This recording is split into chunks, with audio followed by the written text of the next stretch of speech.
Hello, today I'm going to talk to you about Aboriginal culture. First, medicine. When we get sick, we may need to go to the doctor, hospital, or stay at home and rest. The Western Australia, none of the people didn't have a doctor to go to, so instead they used natural bush medicine. Crushed bulbs of the onion lily were used as a wash for infected skin. The most common types of medicine were emu oil and eucalyptus oil. These oils were used for a number of illnesses that included typhoid fever, whooping cough, arthritis, and cuts and sores. The leaves from the gum trees were boiled and then bottled. Many plants have been used generally without elaborate preparation. Scavolus binescens, or Marian bush, is an Aboriginal bush medicine that has been traditional being used by Aboriginal people for the treatment of cancer, heart disease, intestinal trouble, urinary problems, and kidney trouble, and general illnesses. Plant material is very often bruised or pounded to use as a poultice or extracted with water. Australian Aborigines have drawn on the resources of the environment for medicines. Because of the remote area where the Nanda people lived, they were forced to look after their own sick people. The bush medicine was an efficient way of doing this. Language.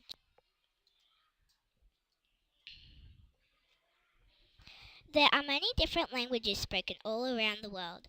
In Australia, we use English as our everyday language. Many Australians also speak other languages depending on their culture and background. In Australia, there are also many different Aboriginal languages. It is thought that there used to be over 250 different languages in Australia. It is not known how many languages are still being spoken, though the numbers have dropped. One of the Aboriginal languages still in use today is Wiradjuri, which is the language used by Aboriginal people living in the Murchison area of Western Australia. This was once a very strong language that was spoken by a large number of people. These are some words translated in English. Dog is Duthu, goat is Nanai, emu is Yaliberi, red kangaroo is Maru, snake is Miliori, dingo is Nugu Banyu, and tortoise is Gandara. Bush foods.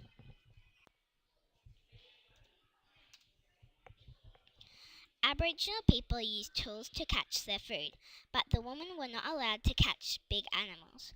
For centuries, Aboriginals have passed down from generation to generation the secrets of the land.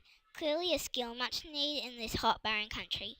Can you imagine surviving in the heat and desert of Central Australia, for example? I know I couldn't.